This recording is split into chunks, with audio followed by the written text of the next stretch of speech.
शादी को कुछ ही समय हुआ था और आज काम वाली भी नहीं आई थी, इसलिए रितु बर्तन धोने लगी। धोते धोते उसके हाथ से कांच का कप नीचे गिरकर टूट गया था। कप टूटते ही वह डरने लगी थी। उसकी सास अब उसको जली कटी सुनाएगी।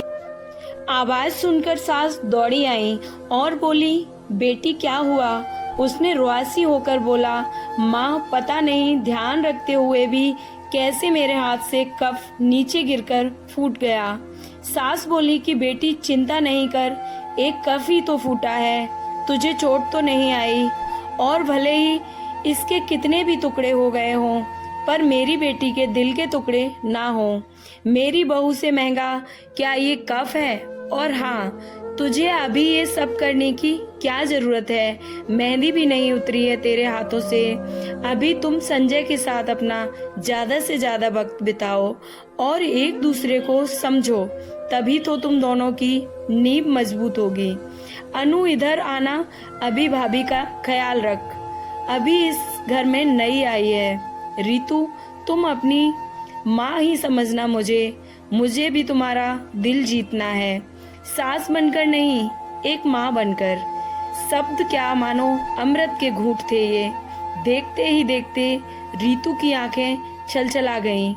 वह सास के पैरों में गिर गई और बोली कि मैंने एक माँ छोड़ी तो दूसरी नई माँ मुझे मिल गई है, बल्कि आप मेरी माँ से भी बढ़कर हैं। यदि घर में कप टूट जाता तो माँ भी दो बात कहे बिना नहीं रहती। रात को रितु की तो जैसे नींद ही उड़ गई थी। रह रहकर शाम की घटना याद आ रही थी उसको। सास के बारे में उसकी जो सोच थी, उससे विपरीत सास का व्यवहार पाया।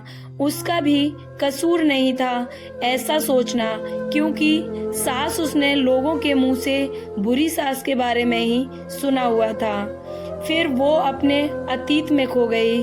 उसे याद आया कि कुछ साल पहले इकलौते भैया की शादी हुई थी। भाभी भी हाथों में मेहंदी का रंग उतरने से पहले ही माँ ने घर का सारा काम, पूरी जिम्मेदारी भाभी पर ही डाल दी थी और अपने ही नियम कानून के हिसाब से भाभी को चलने पर विवश करती थी। माँ ने भाभी को घर में एडजस्ट होने में जरा भी वक्त नहीं दिया था। भैया भाभी को बाहर ले जाते तो माँ का मुंह फूल जाता। वह बोलती कि हर समय भाभी को साथ ले जाने की कहाँ जरूरत है। कभी भी भाभी को खुली हंसी हंसते नहीं देखा था। समय के साथ भाभी ने हंसना छोड़ दिया था। फिर हर रोज घर में झगड़े होने लगे। एक दिन भाभी के हाथ से कांच का गिलास नीचे गिरकर टूट गया। माँ चिल्लाने लगी कि कितना कीमती गिलास फोड़ दिया, रोज इतना माल खाती हो, उसकी शक्ति कहाँ गई?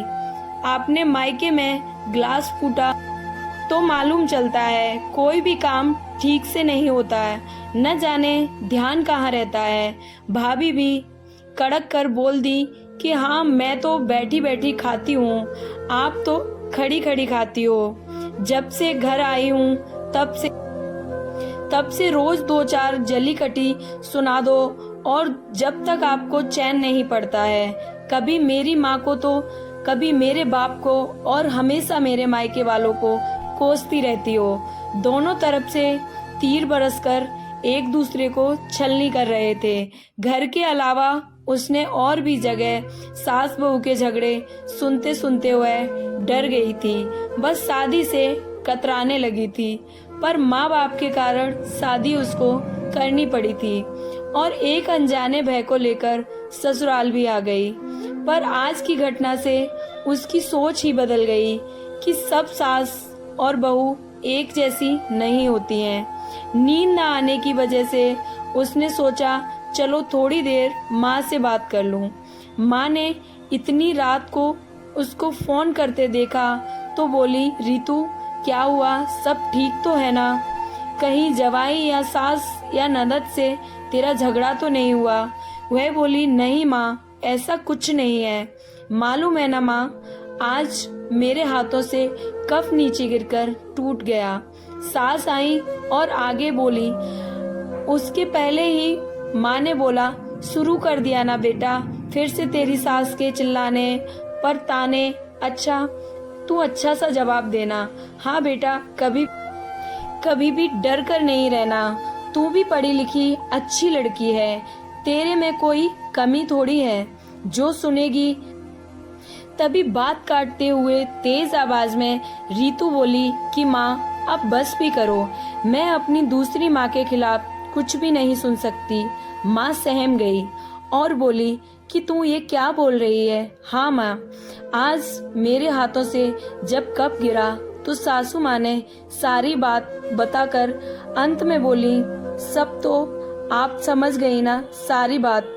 और हाँ, सास ने सिर्फ बोलने के लिए नहीं बोला, वह वाकई मैं अनु की तरह से मेरे साथ व्यवहार कर रही हैं। माँ, एक बात कहूँ, आप बुरा ना मानो तो। हाँ बेटा बोल, माँ ने कहा।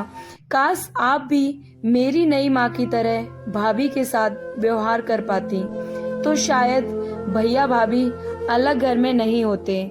माँ, मेरी सास ने शुरू से ही अपने प्रेम से नींव मजबूत कर ली तो उस पर टिके परिवार में मजबूती कैसे नहीं आएगी। आज माँ को महसूस हो रहा था कि वो नहीं बल्कि रीतू उसकी माँ बनकर उसे अच्छी सीख दे रही है। माँ को गलती का एहसास हो गया था। रीतू आगे कुछ बोलती उससे पहले ही माँ ने कहा, रीतू, अब जब तू आएगी तो सब यहाँ पर भी पूरे परिवार की नींव में मजबूती पाएगी। अब फोन रख, मुझे बेटा बहू के स्वागत की तैयारी करनी है। शादी के बाद नई जिंदगी की शुरुआत में अगर माँ जी समझदारी से काम नहीं लेती, अपनत्व नहीं जताती तो शायद शुरुआत की नींव ही कमजोर होने से पूरी जिंदगी आपस में दरार पड़ जाती। कब तो फूटने से कोई नहीं रोक सकता था, किंतु प्रेम को टूटने से तो हम रोक सकते हैं। कांच के टुकड़े हो जाएं, पर घर के टुकड़े न होने दें।